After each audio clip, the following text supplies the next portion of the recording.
Hi everyone, thanks for coming back to my channel for another video. Today we're going to be building on the plan that we've kind of already laid out, using writing to improve, first and foremost, our ability to write, practicing our writing, but also to construct some long-term life plan that's going to increase the probability that we're able to actualize our ideal futures. This is part 3 in a series that's going to consist of a number of videos.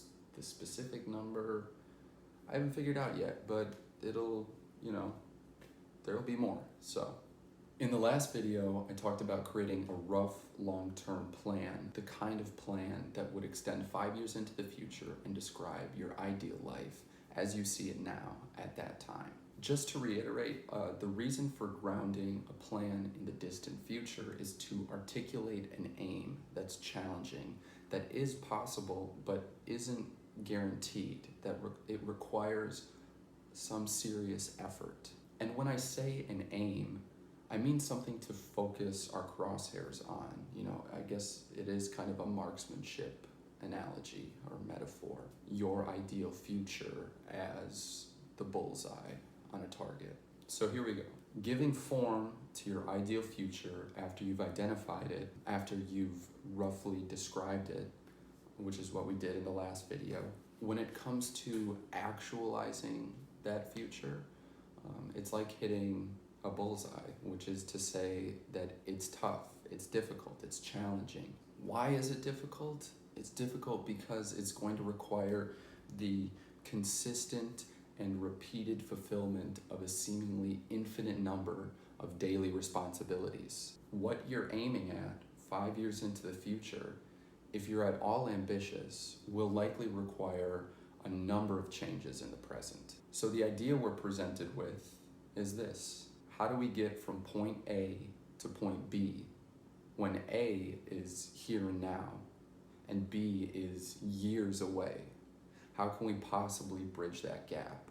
Well, I think the answer, and this is going to be the focus of today's video, I think the answer is to scale things down and to focus on the present in as minute a form as you can conceive. Or to put it differently, it's to first believe that there is something you can do right now that can increase the probability that your 5-year plan can be actualized. And second, to investigate what it is that you can do.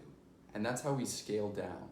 It's how we move from an abstract, rough plan set 5 years in the future to right now in the present. We investigate and identify our present insufficiencies. And with that being said, accomplishing our long-term goals begins with asking ourselves one question: what's one thing I could do to improve my life and myself as a person right now?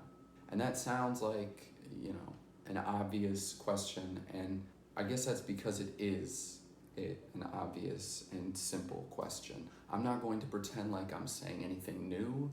None of this is groundbreaking.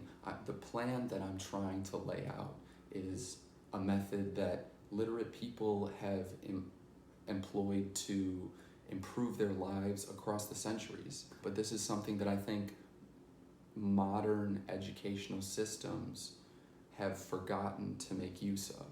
So before we, get into this plan any further, I think we have to embrace a certain degree of unoriginality when we talk about how to use writing to improve our lives. But I think it's important to remember that this unoriginality exists for a reason. It's tried and true. Bettering your life begins with being humble enough to honestly ask and honestly answer simple questions. There isn't some secret formula that's going to make reality bend to your will. It's going to be the culmination of a number of small and carefully executed responsibilities. And that's not pretty, it's not glamorous, it's not exciting, but It is what it is. It's what we have to do to get where we want to go. And I think that's what's most important to remember as this process unfolds and as we continue forward and continue to plan. So again, ask yourself, what's one thing I could do right now that would put me in a better position to execute my 5-year plan? And when I ask myself this question, a number of things pop into my head. The answers seem to just appear from nowhere, and really I think it's my subconscious just shooting ideas forward. Like my subconscious kind of knows what I could be doing better. I mean, really the list of things I could improve upon is almost infinite, probably. I don't know. I don't know what you specifically could be doing better. That's not what this exercise is for. The point is that, the writing exercise I'm laying out is a universally applicable process that is going to do two things at the same time. The first is improve your writing. If you spend time, 10 or 15 minutes at a time, just, working through a number of sentences, over time your writing is going to improve. It's like anything else. And the second is, this is going to increase the probability that you will be able to actualize your full potential, that you will be able to produce your ideal future. So just to reiterate, what exactly are we doing to develop the plan that is going to increase the likelihood of our ideal future being actualized? We're scaling down. We've outlined a rough plan of what we want our ideal future to look like. But if it's ever going to materialize, we have to construct a plan that will marry the future and the present. We need to figure out a way to bring the two together. So after this video, take out a sheet of paper and ask yourself the same question, what's one habit I could improve upon? And if you listen, you'll get an answer, even if you don't necessarily like it. I think if, we're humble enough to admit it, we all know there are a number of things that we could do at any given moment to improve ourselves. Your answer to this question can relate to any aspect of your life.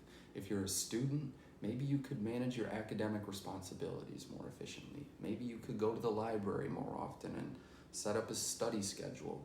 But maybe it isn't school related. Maybe it's work related. Maybe it's health related. Maybe you want to get into better shape. You need to start going to the gym. Maybe it's related to partying. Maybe you smoke too much weed and you can't resist staying until bar close, okay? I don't know. I don't know what your problems are. I barely know what my problems are. My point is that we can use this process to make things better without necessarily having to share our insufficiencies with anyone. We can give form to our thoughts and then revisit them at a later date and reorganize them. That's the only kind of communication that we need. It's one with ourself. Writing is a communication between our conscious and our subconscious minds. So write about that one habit you can improve that would make your life better and would increase the probability that you're able to create your ideal future. Start with one thing, and if you want to expand, do it. Write about as many habits you can improve as you can think of. Again, what's important to remember is don't judge your writing as you're doing it. Sit down for 10 or 15 minutes at a time and just let the words flow. Grammatical errors are not important right now. Just focus on giving form to your thoughts. And if this is something that, you sit down thinking that you're only going to do it for 10 or 15 minutes and it ends up, you're there writing for 30 minutes to an hour, that's awesome. Ideally, you spend as much time doing each of these exercises as you can manage. And 10 to 15 minutes, it's the least amount of time it takes to kind of get enough words out.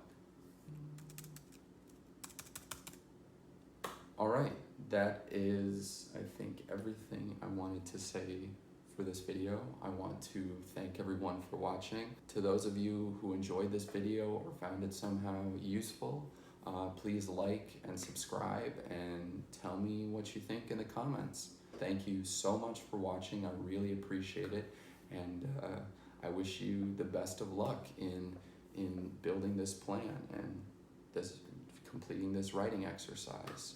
Part 4 is going to be coming soon, but until next time, thank you.